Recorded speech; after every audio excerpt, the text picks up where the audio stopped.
सुनो,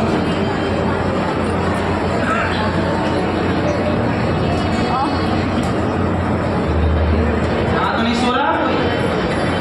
नहीं, सुनो, जो दूसरों की बुराई देखे वो कौन? अंतर्मुखी या बहिर्मुखी? कौन? वो बहिर्मुखी है। जो दूसरों की बुराई देखे, दूसरों की कमियां देखे, वो बहिर्मुखी। और जो स्वयं की बुराई देखे, स्वयं की कमियां देखकर उसे ठीक करे, वो अंतर्मुखी। हमें क्या करना? लोगों से, दूसरों से। हमें अपने को देखना है कि हम कितने अच्छे और हम कितने बुरे। हमें आप कितने बुरे हैं, हमें आपकी बुराई देखनी ही नहीं। हमें तो आपकी, आप गंदा बनाए हैं, आप लोग बहुत अच्छे हैं, हमें आपकी अच्छाई देखनी है।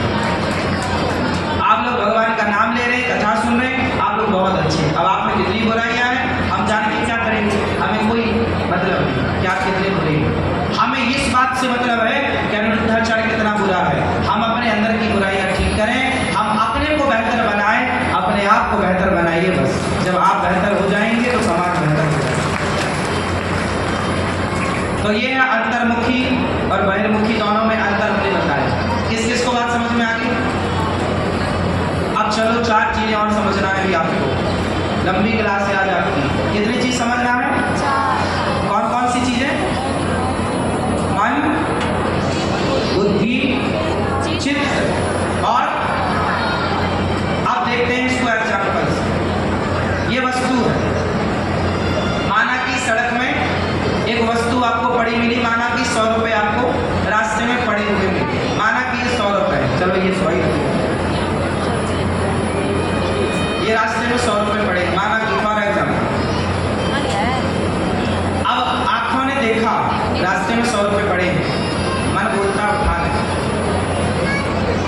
मन बोलता है उठा ले, मन बोलता है नहीं नहीं नहीं उठाएं, किसी का गिरा होगा, जिसका गिरा होगा वो परेशान होगा। एक मन करता है उठा ले और एक मन करता है ना उठाएं। आपका भी तो मन ऐसे करता है ना, एक मन करता है जाए, एक मन करता है ना जाए। मतलब मन का काम है संकल्प विकल्प करना, उठाऊं कि ना उठाऊं, उठाऊं कि ना उठाऊं। ये निर्णय अभी लिया नहीं, अभी चल रहा, उठाएं कि ना उठाएं। ये किसका काम है? जोर से। मन कभी डिसीजन नहीं देता, याद रखिए। मन कभी निर्णय नहीं देता। उठाऊं 100 रुपए या ना उठाऊं, उठाऊं ना उठाऊं, करूं ना करूं, खाऊं ना खाऊं, जाऊं ना जाऊं, सोऊं ना सोऊं, ये मन का काम है। बात समझ में आ रही है मैया? समझ में आ रही है क्या? मन का काम क्या है?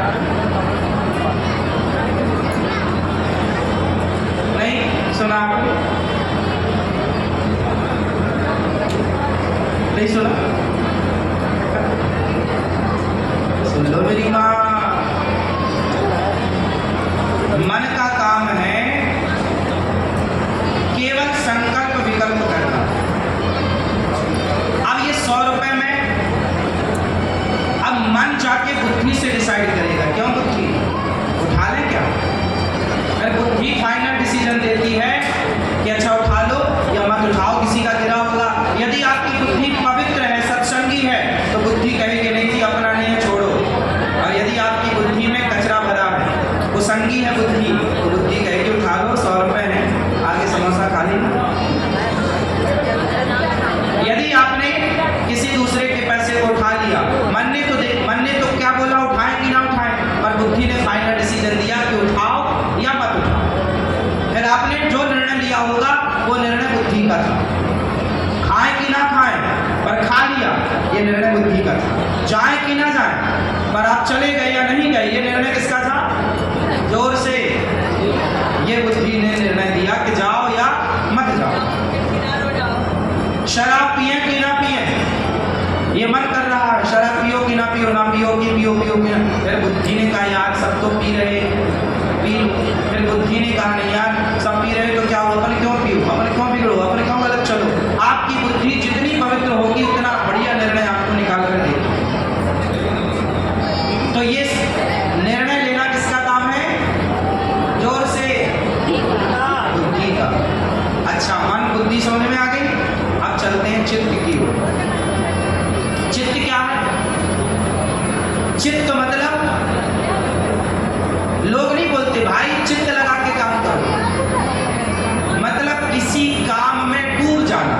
जैसे मैं आपको कथा चित्त लगा करके सुना रहा हूँ, बिल्कुल अपने काम को बेहतर करने की कोशिश, आप लोग चित्त लगा के सुन रहे हैं। तो ये जो चित्त है ये आपकी एकाग्रता को बढ़ाता है। ये चित्त का काम है आपकी एकाग्रता को बढ़ाना, आपको एकाग्र करना। चित्त क्या करता है? सब चीजों को आपसे दूर कर देता है और एक फोकस करता है किसी एक काम में। आप जो कर रहे हैं, आप पढ़ाई कर रहे हैं और यदि इसलिए माँ बाप क्या बोलते हैं? चित्त लगा के पढ़ो। चित्त का काम जो है वो सारी जितनी भी डिवाइस, जितने भी आपके अंदर थॉट आ रहे हैं वो गलत थॉटों को सब खत्म कर देता है। अभी जैसे मैं आपके सामने बैठा हूँ, कथा सुना रहा हूँ, अभी मेरे अंदर कोई विचार नहीं है, केवल कथा सुनाने का विचार, कोई और भला विचार बुरा विचार और कुछ नहीं। मैं जब यहाँ पर बैठता हूँ तो सारे विचार कनेक्शन कट हो जाते हैं क्योंकि मेरा चित्त लग जाता है। इसलिए जो जिसका चित्त लगेगा, जैसे गाड़ी चलाने वाला ड्राइवर चित्त लगा के चलाएगा तो एक्सीडेंट नहीं होगा, और उसका चित्त जरा डगमगाया तो ही गाड़ी गड्ढे में जाएगी। तो चित्त क्या करता है? आपके मन को एक फ्लो देता, एक गति देता और सारी चीजें कट कर देता। जितना भी थॉट है, जितने भी विचार अच्छे या बुरे, सबसे वो आपको हटा देता। जैसे आप ध्यान करते हैं, मेडिटेशन, ध्यान, जब ध्यान करते हैं आंखें बंद होती हैं और यदि आप आंखें बंद करके जरा कनेक्ट हुई ईश्वर से तो हर विचार खत्म हो जाता है और आप मिल जाते हैं। उसी को बोलते चित्त लग गया, मतलब ईश्वर से आप कनेक्ट हो गए।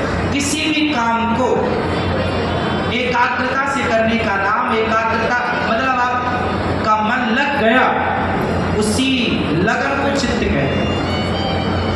उस समय को चित्त कहा जाएगा जितने समय में आपका मन बिल्कुल एक फ्लो में चला। समझ में आई? समझ में आई? हाँ या ना? किस किस को आई? अभी पूछूंगा सारा, इतनी महंगी चीज सुना रहा हूं आपको, कीमती चीज। आज तक आप लोगों ने ये नहीं जाना कि क्या है, अब इसके आगे फिर और बताएंगे क्या है। विषय मन, बुद्धि, चित्त, और चौथा है अहंकार।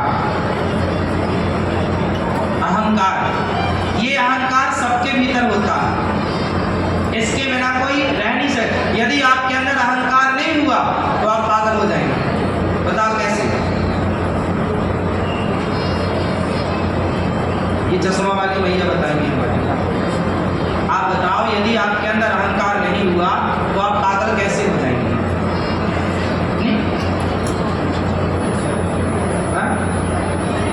ना, देखो अभी आप लोगों ने अपने आप को बिल्कुल नहीं जाना। अभी तक आप लोगों ने अपने आप को बिल्कुल नहीं जाना और ना आप जान पाते। कितने मर गए बिना जाने, करोड़ों मर गए, वो ये नहीं जान पाए कि मैं कौन हूं। और ये चौथा है अहंकार। सोचो कि आपके अंदर